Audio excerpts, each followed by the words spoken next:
So with the group to? Yes, with the group sila. So wala Ilan naman sa yun. group na yun ang tinext mo na pumunta? Tatlo kasi yung director. Kasama yung director, lalaki. Nung boyfriend-girlfriend kayo, princess treatment si Tita Jovi. Oo naman. Oo naman. Hanggang ngayon. Hanggang ngayon, ano yung mag-boyfriend-girlfriend kayo, paano mo siya napasagot? Like, anong princess treatment kung sinasabi mong yes? Yung isang gesture lang, na talagang shit, napa-oo siya. Hindi, kasi nung Napa-I love you. nung first time naming nagkita Davao yun eh. May event. So ako yung host. Kami ni Tanini, host. Nandun siya.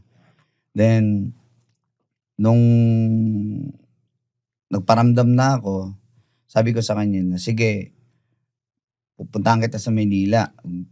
Kung okay lang sa'yo. Sa texto? Oo, nag-usap na kami sa phone. Kung pupunta ako dyan. So, sino mga kasama niya ba nun? Teka lang, backstories. Ba't siya nandun? Nasa Manila Ang siya? nag-organize is yung asawa nung friend niya. Tapos sinama yung asawa. sinama Then sinabihan na siya na, uy, sama ka. Magdabao Oo. kami sa first time niya. So, with the doon. group to? Yes, with the group sila. So wala Ilan naman yun. sa group na yun ang tinext mo na pumunta?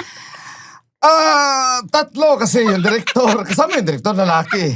Okay, tapos, tinext mo siya. Doon na, nagkachikahan lang. Then after, tawagan.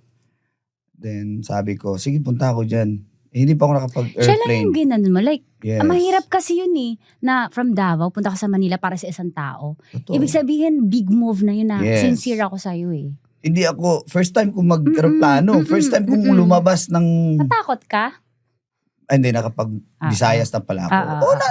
At first, kasi di ba, pag taga-probinsya ka Oo, kasi, correct. if you're from Mindanao or Visayas, ako from Davao, ang thinking kasi pag nabalitaan mo, daming ganito, daming Sa ganyan. Manila, oo. So, baka pagdating ko dun, baka mabiktima rin ako. So, may mga paranoia na ganun. Pero nung pagdating mo naman, okay, nakikita ko lang to sa mga libro, tapos kita mo yung malaking globo ng MOA. Ay, ito na pala yun. Sarap manood ng radyo, no? Ginawa mo na talagang bisyo ang panonood sa amin, no? Umabot ka na rito eh. Huy!